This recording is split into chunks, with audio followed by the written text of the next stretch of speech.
Good morning साथियों, Saraswati career point में आप सभी का स्वागत है। डेली करंट अफेयर्स हमारा डेली सीरीज।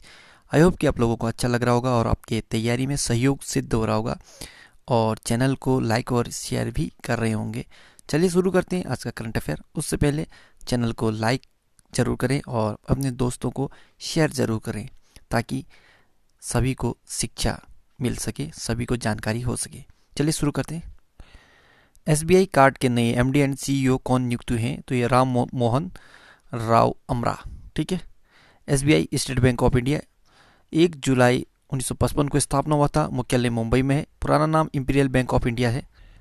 इसका टैगलाइन है the bankers of every Indians. अध्यक्ष हैं दिनेश कुमार खारा और एमडी हैं अश्विनी भाटिया। कुछ अन्य बैंकों के सीईओ के बारे में देखें तो पंजाब नेशनल बैंक के एमडी एंड सीईओ हैं SS Mallikarjun Rao. Axis bank के नए एमडी एंड सीईओ हैं अमिताभ चौधरी। आईसीआईसीआई बैंक के संदीप बख्शी।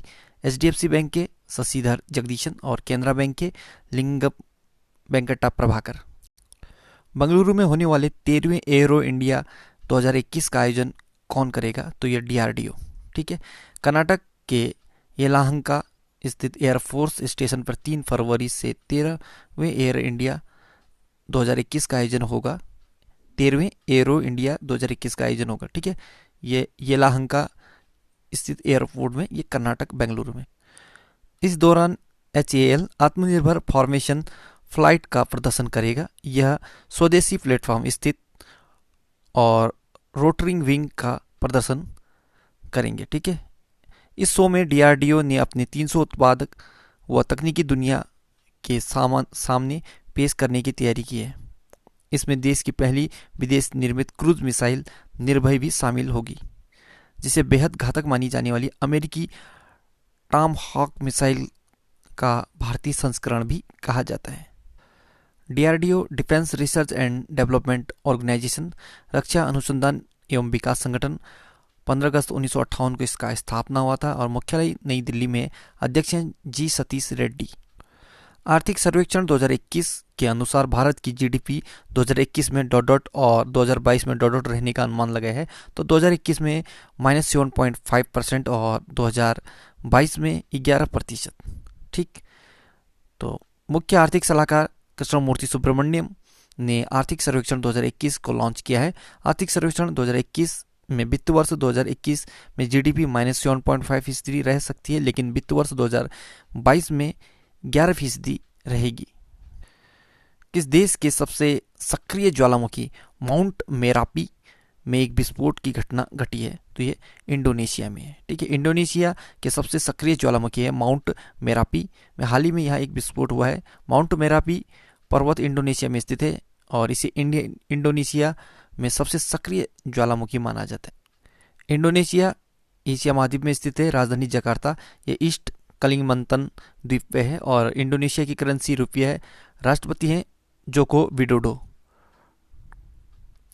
टॉप 5 पॉइंट देखें तो ज्वालामुखी के कप आकार के मुंह को क्रेटर कहते हैं। विश्व का सबसे सक्रिय ज्वालामुखी किलामू या हवाई द्वीप अमेरिका में स्थित है। स्ट्राम्बोली ज्वालामुखी को भूमध्य सागर का प्रकाश स्तंभ कहते हैं और विश्व का सबसे ऊंचा ज्वालामुखी पर्वत है माउंट कोटोपैक्सी। ठीक है। लंबे समय तक शांत रह विस्फोट होने वाले ज्वालामुखी को प्रसुप्त ज्वालामुखी कहते हैं। ये माउंट कोटोपैक्सी है जो सबसे ऊंचा ज्वालामुखी, ये इक्वेडोर में स्थित है। ठीक है। केंद्रीय मंत्री प्रकाश जावड़ेकर ने 2021 को भारत फ्रांस पर्यावरण वर्ष के रूप में लॉन्च किया है। वर्तमान में प्रकाश जावड़ेकर हमारे देश के हैं। क्या है ये? केंद्रीय पर्यावरण वन एवं जलवायु परिवर्तन मंत्री हैं। कौन? प्रकाश जावड़ेकर। इन्होंने 2021 को भारत फ्रांस पर्यावरण वर्ष घोषित किया है। ठीक है। इसका मुख्य उद्देश्य सतत विकास के क्षेत्र में भारत फ्रांस सहयोग को मजबूत करना, वैश्विक पर्यावरण संरक्षण के पक्ष में होने वाली कार्रवाई के प्रभाव को बढ़ाना और इसे अधिक से अधिक लोगों तक पहुंचाना है। यह 5 मुख्य विषयों पर आधारित है। तो पहला है पर्यावरण संरक्षण, दूसरा जलवायु परिवर्तन, तीसरा जैव विविधता संरक्षण, सतत शहरी विकास और नवीकरणीय ऊर्जा और ऊर्जा दक्षता का विकास। ठीक है। तो इन 5 पॉइंट पे भारत फ्रांस पर्यावरण वर्ष 2021 घोषित किया गया। भारत की पहली 5G ready network telecom company कौन सी कंपनी बनी है? तो ये एयरटेल। ठीक है। टेलीकॉम कंपनी भारतीय एयरटेल ने एक भारत में 5G यानी 5G रेडी नेटवर्क की घोषणा की है। एयरटेल ने हैदराबाद में कॉमर्शियल तौर पर लाइव 5G सेवा का सफलतापूर्वक प्रदर्शन किया है। ऐसे में एयरटेल 5G का लाइव प्रदर्शन करने वाली देश की पहली टेलीकॉम कंपनी बन गई। एयरटेल ने भारत में 5G नेटवर्क के लिए एरिक्सन के साथ साझेदारी की है। एयरटेल भारत की टेलीकॉम कंपनी है और 7 जुलाई 1995 को स्थापना हुआ था। अध्यक्ष सुनील भारतीय मित्तल और एमडी एंड सीईओ है गोपाल मित्तल। किस राज्य के परिवहन निगम ने लाइब्रेरी को एक नाव पर लॉन्च किया गया है? तो ये पहली यंग रीडर्स बोट लाइब्रेरी है। ये पहली यंग रीडर्स बोट लाइब्रेरी ये पश्चिम बंगाल में, ठीक है। पश्चिम बंगाल परिवहन निगम ने पहली young readers boat library launch की है। इस लाइब्रेरी को एक हेरिटेज बुक स्टोर के सहयोग से लॉन्च किया गया है। इस लाइब्रेरी को एक नाव पर लॉन्च किया गया है जो इस तरह की प्रथम पहल है। यह बोट लाइब्रेरी हुगली नदी पर यात्रा करेगी। पश्चिम बंगाल राजधानी कोलकाता। मुख्यमंत्री ममता बनर्जी तृणमूल कांग्रेस से। गवर्नर जगदीश धनखड़। मुख्य न्यायाधीश टीबीएन राधाकृष्णन। लोकसभा 42, राज्यसभा 16, विधानसभा 294 सीटें। 5 पड़ोसी राज्य असम, सिक्किम, बिहार, झारखंड और ओडिशा। 3 पड़ोसी देश बांग्लादेश, नेपाल और भूटान। राजकीय पशु फिशिंग कैट। राजकीय पक्षी किंगफिशर और राजकीय वृक्ष हैं डेविल वृक्ष। दुनिया का सबसे बड़ा डेल्टा सुंदरवन का डेल्टा जो गंगा और ब्रह्मपुत्र नदी पर बनती है, ये पश्चिम बंगाल में स्थित है।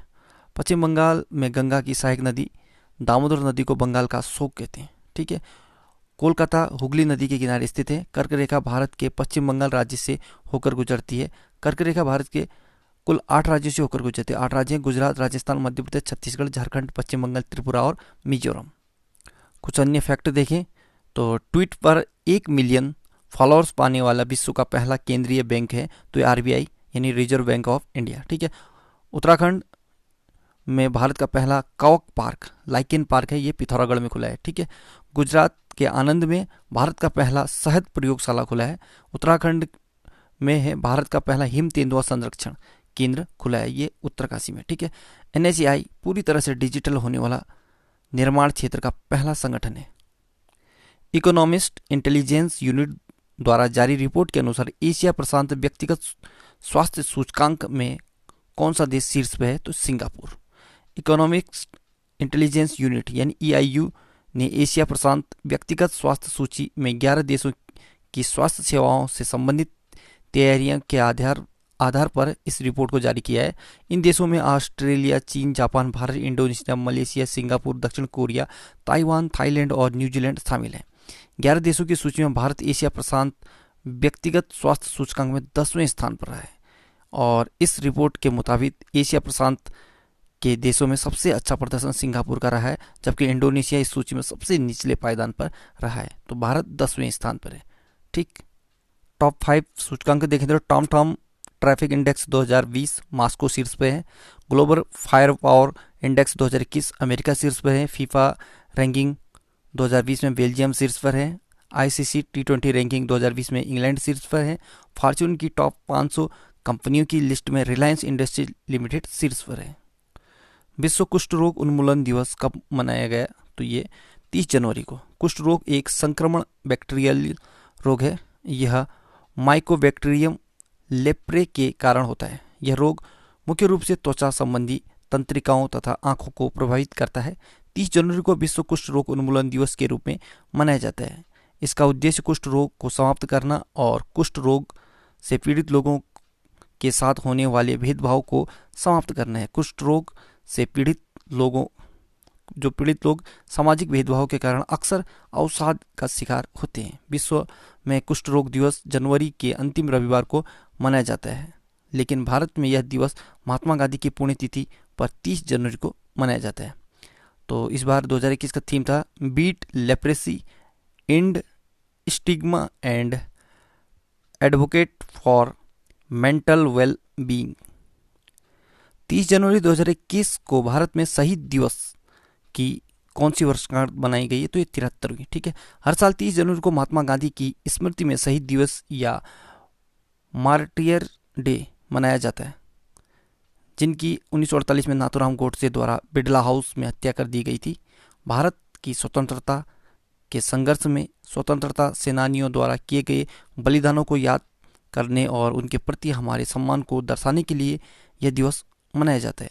मोहनदास करमचंद गांधी को महात्मा गांधी के नाम से जाना जाता है। उन्होंने भारत की स्वतंत्रता में महत्वपूर्ण भूमिका निभाई थी। उनका जन्म 2 अक्टूबर 1869 को ब्रिटिश भारत की बॉम्बे प्रेसिडेंसी के पोरबंदर में हुआ था, जो गुजरात, वर्तमान गुजरात राज्य में स्थित है। Bharat Japan act east form यानी AEF की 5वीं संयुक्त बैठक में भारत की तरफ से अध्यक्षता किसने की? तो यह हर्षवर्धन श्रृंगला ने। Bharat Japan act east form की 5वीं संयुक्त बैठक नई दिल्ली में आयोजित की गई है और इस बैठक की अध्यक्षता विदेश सचिव हर्षवर्धन श्रृंगला और भारत में जापान के राजदूत सुजुकी सातोशी ने की है। AEF ने 5वीं बैठक के दौरान कनेक्टिविटी, जल विद्युत, सतत विकास, जल संसाधनों के दोहन और कौशल विकास सहित विभिन्न क्षेत्रों में भारत के उत्तर पूर्वी क्षेत्र में चल रही परियोजनाओं की प्रगति की समीक्षा की गई है। देश का पहला चमड़ा पार्क किस राज्य में स्थापित किया गया है? तो ये उत्तर प्रदेश में। उत्तर प्रदेश सरकार कानपुर जिले में देश का पहला चमड़ा पार्क स्थापित किया है और इस पार्क के बनने से 50,000 लोगों को प्रत्यक्ष रूप से और 1.5 लाख से अधिक लोगों को अप्रत्यक्ष रूप से रोजगार प्रदान होगा। उत्तर प्रदेश राजधानी लखनऊ, मुख्यमंत्री योगी आदित्यनाथ बीजेपी से, गवर्नर आनंदीबेन पटेल, मुख्य न्यायाधीश गोविंद माथुर, राजकीय पशु बारहसिंगा, राजकीय पक्षी सारस और राजकीय फूल पलाश, राजकीय वृक्ष अशोक है। लोकसभा 80, राज्यसभा 31 और विधानसभा 404 सीटें। एक पड़ोसी देश नेपाल है। उत्तर प्रदेश की सीमा 8 राज्यों से लगती है। उत्तराखंड, हिमाचल प्रदेश, हरियाणा, राजस्थान, मध्य प्रदेश, छत्तीसगढ़, झारखंड और बिहार है। दिल्ली केंद्र शासित प्रदेश से एकमात्र है जिसे उत्तर प्रदेश की सीमा लगती है और से जोड़ा तो 9 पड़ोसी राज्य हो जाते हैं। ठीक है, तो साथियों आज का करंट अफेयर यहाँ पे समाप्त होता है।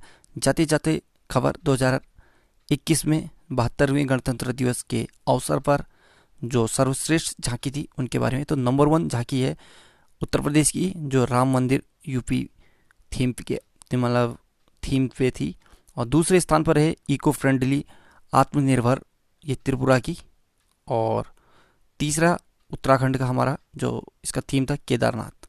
ठीक है, तो ये टॉप 3 है जो झांकी सर्वश्रेष्ठ कहलाएगी। So good luck, have a nice day. आपका दिन शुभ हो, पढ़ते रहिए, मेहनत करते रहिए, चैनल को शेयर भी करते रहिए। ठीक है, ताकि ऐसी जानकारी सभी को मिलती रहे। आपका दिन शुभ हो।